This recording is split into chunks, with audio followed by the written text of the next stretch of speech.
நீ இருப்பா நீ பின்னுக்கு போடு.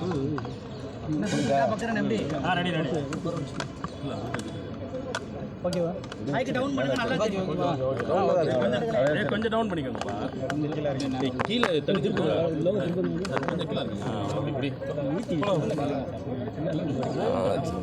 திருச்சி வெஸ்ட்ரி மேல்நிலைப் பள்ளியில் என்னுடைய வாக்கினை நான் பதிவு செய்திருக்கிறேன்.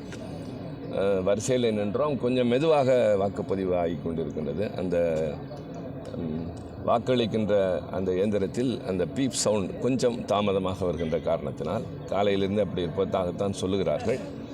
விவிபேட்டிலும் நான் சரிபார்த்தேன். நான் அளித்த சின்னம் வந்திருந்தது. அங்கே மிகவும் சுமூகமாக அமைதியாக இங்கே வாக்குப்பதிவு நடைபெற்று கொண்டிருக்கின்றது. சார், இந்தியா கூட்டணி வெற்றி பெற வேண்டிய நிர்பந்தம் இருக்கா, கட்டாயம் இருக்கா? நிர்பந்தம் இல்லை, கட்டாயம்னு சொல்கிறத விட நாட்டினுடைய அவசிய தேவை அது.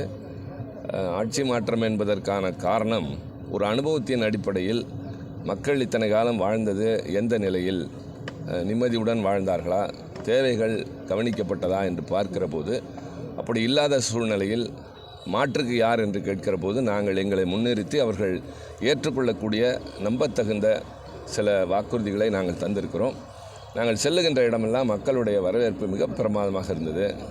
முதல்வருடைய சுற்றுப்பயணம், அவருடைய உரைகள், தம்பி உதயநிதி ஸ்டாலினுடைய சுற்றுப்பயணம், அதுபோல் சொற்பொழிவாளர், நான் சென்ற இடங்களெல்லாம் மக்களுடைய அதாவது இந்த ரெஸ்பான்ஸ் அப்படின்னு சொல்கிறது மிகப்பெரிய அளவில் இருந்தது. சாதாரணமாக வந்து தான் நிற்பார்கள். ஆனால் இந்த முறை கருத்துக்களுக்கு தலையசைப்பதும் பின்னர் வரவேற்றதும் திருப்பி அனுப்பியதும் மிகுந்த ஆனந்தத்தோடும் உற்சாகத்தோடும் அனுப்பியது மிகுந்த நம்பிக்கை தந்தது.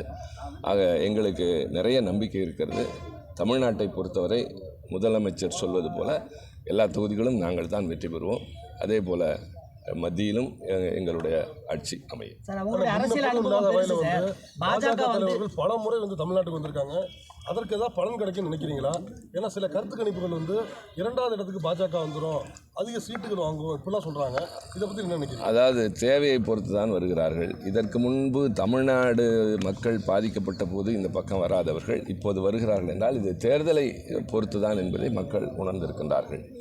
ஒருவர் தேர்தலில் முயற்சி செய்கிறார் என்பதை யாரும் தவறு சொல்ல முடியாது. ஒரு ஜனநாயக நாட்டில் பல கட்சிகள் போட்டியிடும், பல சுயேட்சைகள் கூட போட்டியிடுவார்கள். எனவே நீங்கள் எப்படி வந்தீர்கள் என்று யாரையும் கேட்க முடியாது. எங்களை பொறுத்தவரை நாங்கள் பலமாக இருக்கிறோம். மக்களின் ஆதரவு எங்கள் பக்கம் இருக்கிறது. எங்கள் ஆட்சி, எங்களுடைய அணுகுமுறைகள், நாங்கள் கொடுத்திருக்கிற நம்பிக்கைகள், இவைகளெல்லாம் மக்களிடம் ஆதரவாக திரும்பி இருக்கின்றன. அது இந்த தேர்தலில் முடிவு வருகின்ற போது நிச்சயமாக மக்களுக்கு தெரிய வரும். சார், உங்களுடைய அரசியல் அனுபவம் பெருசு. பாஜகவுடைய வளர்ச்சியை நீங்கள் இந்த தேர்தல் முடிவில் பார்ப்பீங்கன்னு சொல்லிட்டு அவங்க சில பிரச்சாரங்கள் பண்ணுறாங்க. அந்த விஷயத்தை நீங்கள் எப்படி? அவர்கள் சொல்வது அதுதான் நான் முதல்ல சொன்னேன். எல்லோருமே தங்களை பற்றி மிக சிறப்பாக பேசுவது என்பது இயற்கையான ஒன்று. அதில் எவ்வளவு உண்மை இருக்கிறது என்பது மக்களுக்கு தெரியும் என்பதை விட எங்களுக்கு தெரியும் என்பதை விட ஊடக நண்பர்களான உங்களுக்கு தான் நிறைய தெரியும். ஆனால் கருத்து கணிப்புகளில் பல கலவையாக வருது. அதை பற்றி உங்களுடைய கருத்து? கலவையாக வருகிற போதே தெளிவாக தெரிந்து கொள்ளலாம். சில கருத்து கணிப்புகள் எப்பொழுதுமே முழுமையாக சரியாக இருப்பதில்லை. இப்போ நிறைய வந்திருக்கிறது. முன்பெல்லாம் 1-2 என்று மிக கூர்மையாக செய்த காலம் ஒன்று உண்டு. இப்போது நிறைய வருகின்றது. அதைவிட மக்களுடைய மனநிலையை நாம் உணர்வது தான் உண்மையான கருத்து கணிப்பாக இருக்க முடியும். அது எங்களுடைய பிரச்சாரத்தில் எங்களால் தெரிந்து கொள்ள முடிந்தது. மிகுந்த நம்பிக்கையோடு இருக்கிறோம். இந்தியா ஒரு ஜனநாயக நாடு. மக்களுடைய தீர்ப்பு எப்பொழுதுமே சரியாகத்தான் இருந்திருக்கின்றது. யாரும் மக்களை குறைவாக எடை போடவே முடியாது. அவர்களுக்கு தெளிவாக எல்லா கட்சிகளையும் தெரியும், தலைவர்களை தெரியும், எந்த தேர்தலில் எப்படி வாக்களிப்பது என்பதும் தெரியும். அந்த வகையில் இந்திய நாட்டு மக்கள் மீது, குறிப்பாக தமிழ்நாட்டு மக்கள் மீது எங்களுக்கு நிறைய நம்பிக்கை இருக்குது. இவ்வளோ நீண்ட நாள் தேவைன்னு நினைக்கிறீங்களா? எலெக்ஷன் முடிஞ்சு இல்லை, 7 கட்டங்களாக நடைபெறுகின்றது. இப்பொழுது தமிழ்நாட்டில் ஒரே கட்டத்தில் முடிந்து விட்டது என்றால் இது அமைதியான மாநிலம், இதுவே வெளிப்படுகின்றது. மேற்கு வங்காளத்தில் 7 கட்டங்களும் நடைபெறுகின்றன. அது மாதிரி வேறு சில மாநிலங்களும் நடைபெறுகின்றன. முக்கியமான டெல்லி போன்ற உத்தரப்பிரதேசம் போன்ற பகுதியில் கடைசி நாள் வரை நடக்கிறது. பஞ்சாபில் கூட அப்படித்தான் நடைபெறுகின்றது. ஆக இந்த பெரிய ஒரு பரந்த நாட்டிலே 140 கோடி மக்கள் இருக்கிறார்கள். அதில் 100 கோடிக்கு மேல் கிட்டத்தட்ட வாக்காளர்கள் இருக்கிறார்கள். அப்படிப்பட்ட சூழலில் அங்கங்கே இருக்கின்ற சூழ்நிலையை வைத்து சில இடங்களில் அன்ரெஸ்ட் இருக்கக்கூடிய பகுதிகள் இருக்கின்றன. அதனால் தான் ஒரு மாநிலத்தில் 7 கட்டங்களாக நடைபெறும். ஆக எப்பொழுதுமே எல்லா கட்டங்களும் முடிந்துதான் வாக்குகளை எண்ணுவது என்பது இயற்கை. வாக்கு அந்த இயந்திரங்கள் பாதுகாக்கப்படும் அந்த நம்பிக்கையும் இருக்கின்றது. நம்முடைய கட்சியை சார்ந்தவர்கள் மட்டுமல்ல, அரசாங்கத்தினுடைய அதிகாரிகளும் அதை முறையாக பாதுகாப்பார். ஆனால் இப்போ இந்த நீண்ட இடைவெளிக்கு தேர்தல் நன்னடத்தை விதிமுறைகள் அமலில் தான் இருக்க போகுது. நீங்கள் மக்கள் நல திட்டங்கள் இருக்குது, இப்போ குடிநீருக்கு தேவைக்கெல்லாம் இருக்குது, நிறைய திட்டங்கள் நம்ம செய்ய வேண்டியது இருக்குது. தமிழ்நாட்டை பொறுத்தவரை இனி அந்த அளவுக்கு இருக்காது. அதாவது மற்ற நம்முடைய தேர்தல் நம்மை பொறுத்தவரை முடிந்து விட்டது.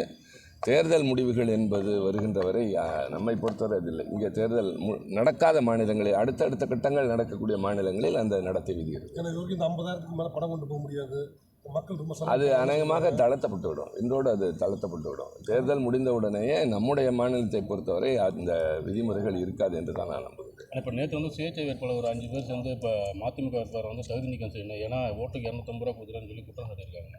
அதை பற்றி அதான் எதிர்க்கட்சியாக இருக்கிறவர்கள் எல்லா விதமான அணுகுமுறையும் கடைபிடிப்பார்கள்.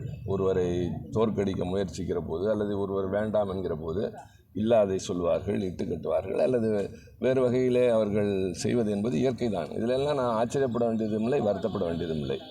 தவறில்லை. அதனாலே நம்முடைய வேட்பாளர் அவர் பாட்டுக்கு தன்னுடைய வேலையை பார்த்து கொண்டிருக்கிறார், நாங்களும் பார்த்து கொண்டிருக்கிறோம். சிலவற்றை பற்றி நாங்கள் கவலைப்படுவதில்லை. நன்றி.